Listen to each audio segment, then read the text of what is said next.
আমি কিছুদিন আগে একটা নিউজ দেখলাম, ওই যে লন্ডনে বসে জনাব তারেক রহমান সাহেবকে আমি ধন্যবাদ দিতে চাই। উনি সংবাদ শোনা মাত্রই ওনার দলের অনেক চাঁদাবাজকে উনি বহিষ্কার করেছে। কোনো ব্যক্তির কারণে, কোনো নেতার কারণে, কোনো কর্মীর কারণে যদি মানুষের আস্থা নষ্ট হয়, তাকে আমরা ওন করতে পারবো না। বিকজ আমরা বহু ঝড় ঝঞ্ঝার ভিতর দিয়ে আজ এখানে এসে দাঁড়িয়েছি, বহু অত্যাচার নির্যাতনের ভেতর দিয়ে এখানে এসে দাঁড়িয়েছি আজকে আমরা। কাজেই আমাদের পক্ষে আর সম্ভব না যে কেউ নিজের বিষয়, নিজের স্বার্থ নিয়ে এমন কিছু করবে যেটা দলের স্বার্থকে আঘাত করবে, ক্ষতিগ্রস্ত করবে। তাকে আমাদের পক্ষে টানা সম্ভব না। আই ডু অ্যাপ্রিসিয়েট প্রতিটি দলের এরকম ইনিশিয়েটিভ নেওয়ার দরকার আছে না নাই? যে কোনো দলে এই প্র্যাকটিসটা থাকার দরকার আছে না নাই? চাঁদাবাজদের সাথে আপনারা নিজেদেরকে মুক্ত ঘোষণা করবেন যে এরা আমার দলের কর্মী হতে পারে না। টেন্ডারবাজি, চাঁদাবাজি, দুর্নীতি, অপরাধ, দখলদারিত্ব, মজুদদারি, এগুলো সব কিছু একসাথে প্রতিরোধ করতে হবে, ঠিক কিনা বলেন? একটা মানবিক সমাজ যদি চাই, প্রতিরোধ করতে হবে। প্রিয় ভাইয়েরা, আল্লাহর শপথ নিয়ে বলি, এই নাসিহাতগুলো সবার জন্য, সব দলের জন্য, সব মতের মানুষের জন্য। আমরা কোনো দলের প্রতি মানুষকে ডাকি না, আমরা ডাকি ইসলামের দিকে। সব দলের, সব মতের, সব মানুষদেরকে আমরা আহ্বান জানাই, আসুন আমরা একটা সুন্দর সমাজ বিনির্মাণ করি। এই যে নতুন বাংলাদেশের এক সুযোগ এসেছে, আর জীবনে হয়তো আসবে না, সামনের 100 বছরে এই সময় আসবে না। আসুন দেশটাকে আমরা সাজাই, আসুন আমরা দুর্নীতি বন্ধ করি, আসুন আমরা চাঁদাবাজি বন্ধ করি, আসুন আমরা দখলদারিত্ব বন্ধ করি, আসুন আমরা এক দল আরেক দলকে নিশ্চিহ্ন করার যে রাজনীতি, এটা বন্ধ করি। সব দলের প্রতি আমার আহ্বান, আমরা চাঁদাবাজ মুক্ত বাংলাদেশ চাই, জুলুম মুক্ত বাংলাদেশ চাই, ফ্যাসিজম মুক্ত বাংলাদেশ চাই, গুণ খুন খারাপি মুক্ত বাংলাদেশ চাই। আমরা নতুন ভোরের বাংলাদেশ চাই। ওই বাংলাদেশ পাওয়ার জন্য মুনকার প্রতিরোধে, অন্যায় প্রতিরোধে যদি বাঘের বাচ্চার মতো, আবু সাইদের মতো 2 হাত উঁচু করে, বুককে টান টান করে প্রসারিত করে দাঁড়াতে হয়, রাজি আছো মুসলমান? কারা কারা রাজি? আল্লাহকে হাত দেখিয়ে প্রতিজ্ঞা করো।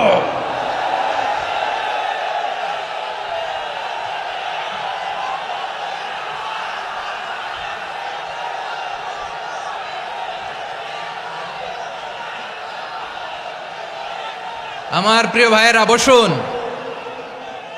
বসুন আমার ভাইয়েরা। ওরা ওদের যে হাত দিয়ে টেন্ডারবাজি করে, চাঁদাবাজি করে, ইফটিজিং করে, দখলবাজি করে, যে হাত দিয়ে, ওই মুনকার থামায় দেওয়ার জন্য আল্লাহর দিয়ে আমাদেরও 2টি হাত আছে না নাই? আমাদেরও হাত আছে, থামাইতে হবে, থামাইতে হবে, হিম্মত করতে হবে। আমার প্রিয় ভাইয়েরা, না থামালে আমরাই ডুববো শেষমেশ। আমাদের বাঁচার জন্য হলেও থামাইতে হবে। রব্বুল আলামিন বলেন, ওয়াত্তাকু ফিতনাতাল লা তুসিবান্নাল্লাযীনা যালামু মিনকুম খাসসা। ও আমার গোলামেরা, ওই আযাবকে ভয় করো যে আযাব যখন আমি জমিনের বুকে পাঠাই, শুধু জালেমদেরকেই মারি না, আলেমদেরকেও মারি। আযাব যখন আসে তখন শুধু জালিমই মরে না, আলেমও মরে। জানেন, মুসা আলাইহিস সালামের পায়ে একবার একটা লাল পোকা কামড় দিয়েছে, লাল পিঁপড়া। লাল পিঁপড়া কামড় দিলে খুব আরাম লাগে না? কি লাগে? হ্যাঁ, জলে না? লাল একটা পিঁপড়া কামড় দিছে, তো উনি রেগে মেগে পাশি দেখে লাল পিঁপড়ার বাসা, পা দিয়ে ডলে মুছে সবগুলো পিঁপড়া মেরে ফেলছে। এই ঘটনাটা আল্লাহ ঘটিয়েছেন এজন্য। মুসা আলাইহিস সালাম ছিলেন কালিমুল্লাহ, সরাসরি আল্লাহর সাথে কথা বলতেন। তিনি আল্লাহকে জিজ্ঞেস করেছিলেন, আল্লাহ তুমি যখন কোনো জনপদে আযাব পাঠাও, শাস্তি দাও, ওখানকার শুধু জালেমরাই তো মরে না, ভালো মানুষগুলাও মরে, তো আযাব দিবা মুশরিকদের উপর দিবা, অবাধ্যদের উপর দিবা, ভালো মানুষগুলারে মারো কেন? আল্লাহ বললেন, মুসা তোমার যে কামড় দিছিল পায়ের মধ্যে পিঁপড়া, কয়টা পিঁপড়া? জোরে বলেন। একটা পিঁপড়া, তো সবগুলারে মারলা কেন? রেগে মেগে পুরো পিঁপড়ার বাসা ভেঙে ম্যাসাকার করলা কেন? এই মুসা, আমি যখন অ্যাকশনে যাই, আমি যখন শাস্তি দেই, তখন এত বাস বিচার করা হয় না, বাস বিচার করা যায় না। যখন অ্যাকশনে যাওয়া হয়, ওইটা ডাইরেক্ট অ্যাকশন হয়ে যায়। চিল্লায় বলো ঠিক কি না? এজন্য আমাদের বাঁচার জন্য হলেও এই পাপ থামাতে হবে, এই শয়তানের অট্টহাসি থামাতে হবে, অন্যায় অপরাধ সমাজ থেকে আমাদের থামাতে হবে। কারণ আযাব আসলে ওরাও মরবে, আমরাও মরব। একটা জাহাজ 2 তলা, আপনি আছেন 2য় তলায়, শুনতেছেন? শুনতেছেন? জাহাজ কয় তলা? আপনি কোন তলায়? 2য় তলায়। নিচের তলার কিছু লোক জাহাজের তলা ছিদ্র করতে আরম্ভ করছে। কি ছিদ্র করতেছে? আচ্ছা, জাহাজের তলা ছিদ্র করলে তলা দিয়ে কি ঢুকে?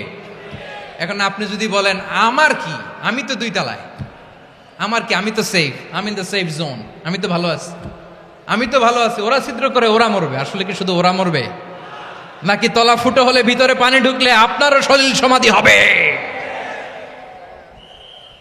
তলা দিয়ে যখন পানি ঢুকবে, জাহাজ ঢুকলে আপনিও মরবেন। এজন্য নিজে মরার আগে ওই পাগলগুলোর নিচতলায় যে থামাতে হবে, চিল্লায় বলেন ঠিক কি না? এজন্য আল্লাহ বললেন মুনকার প্রতিরোধের দায়িত্ব সমাজের টপ টু বটম সবার। পুরো আম্মার দায়িত্ব, সরকার প্রধানের দায়িত্ব, প্রতিটি ফ্যামিলির প্রধান বাবার দায়িত্ব, বিশ্বনবী বললেন প্রতিটি সচেতন মুসলিমের দায়িত্ব। এজন্য মুনকার প্রতিরোধ করার দরকার আছে না নাই? সমাজে এই যে ইফটিজিং হয়, আপনার বোনের বয়সী একটা মেয়েকে কিছু বখাটে টিটকারি করে, এই বলে সেই বলে, নোংরা কথা বলে, রাস্তায় দেখেও আপনি পাশ দিয়ে না দেখার মতো চলে যান কেন? আপনি দাঁড়ান না কেন? আপনি দাঁড়ালেই তো থেমে যাবে, কারণ সত্যের যে শক্তি তার সামনে মিথ্যা মুখ থুবড়ে পড়ে। আপনার সামনে ও কিছুই না, নাথিং। আপনি দাঁড়ান, ওকে প্রশ্ন করেন যে আমার বোনকে তুমি ডিস্টার্ব করো কেন? আপনাকে দেখে আরো 5 জন দাঁড়াবে, 5 জনকে দেখে আরো 10 জন দাঁড়াবে। আমাদের নীরবতা আর আমাদের নিশ্চুপ থাকাই জালিমদেরকে আরো শক্তিশালী জালিম বানিয়েছে। এজন্য মুনকার প্রতিরোধের দায়িত্ব আমাদের সবার। রাব্বুল আলামিন বলেন ওয়ায়ানহা আনিল ফাহশাই ওয়াল মুনকারি ওয়াল বাগি ইয়াইদুকুম লাআল্লাকুম তাযাক্কারুন। বসুন। আল্লাহ বললেন আমি অশ্লীলতাকে নিষেধ করি, আমি সব ধরনের মন্দ কাজকে নিষিদ্ধ করি, সব শেষে আমি সীমা লঙ্ঘনকে তোমাদের জন্য নিষিদ্ধ করি। আলোচনা মনে আছে তো, না ভুলে গেছেন? নিষিদ্ধ করেছেন কয়টা জিনিস? 1 নম্বরে অশ্লীলতা, 2 নম্বরে মুনকার তথা সব মন্দ কাজ, 3 নম্বরে আল বাগি সীমা লঙ্ঘন, ক্রসিং দ্য লিমিট। সীমা লঙ্ঘন করা ভালো না। We all should know our limits. চিল্লায় বলেন ঠিক কিনা? একই আয়াতে আল্লাহ বললেন কুল ইন্নামা হাররামা রাব্বিয়াল ফাওয়াহিশা মা যাহারা মিনহা ওয়া মা বাতানা ওয়াল ইসমা ওয়াল বাগিয়া বিগাইরিল হক। অন্যায় ভাবে যে অবাধ্য হয়, যে সীমা লঙ্ঘন করে, তাদেরকেও আমি এটা হারাম করে দিলাম। সীমা লঙ্ঘন করা হারাম, সীমা লঙ্ঘন করা হারাম। আল্লাহ বারবার বারবার আমাদেরকে ওয়ার্নিং দেয়। যখন আমরা থামি না তখন আল্লাহ ধরে, আর যখন ধরে তখন ছাড়ে না। ধরে ধরে ধরে না, ধরলে আল্লাহ।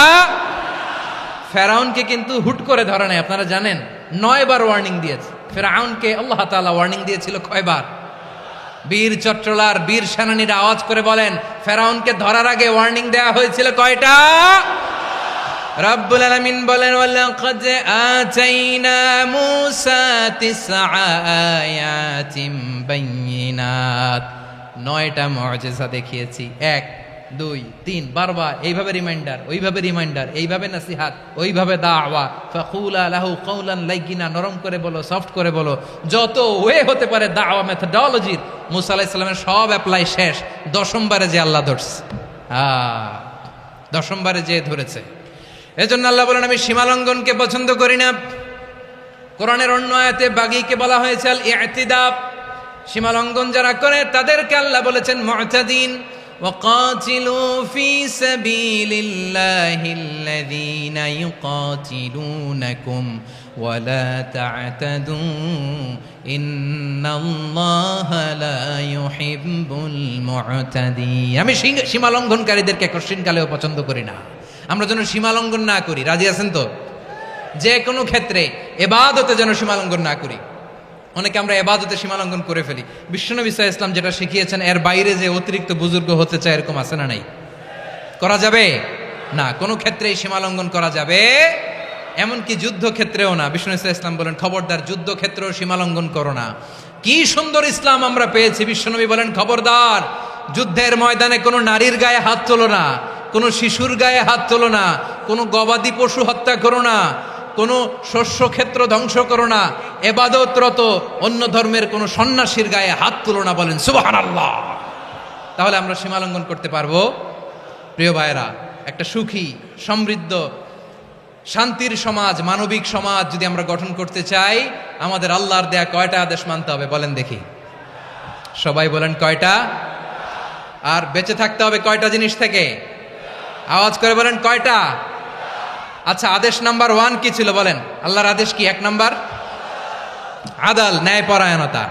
আমরা সুবিচার, সুশাসন, ন্যায় বিচার চাই কি চাই না? 2 নম্বরে কি ছিল?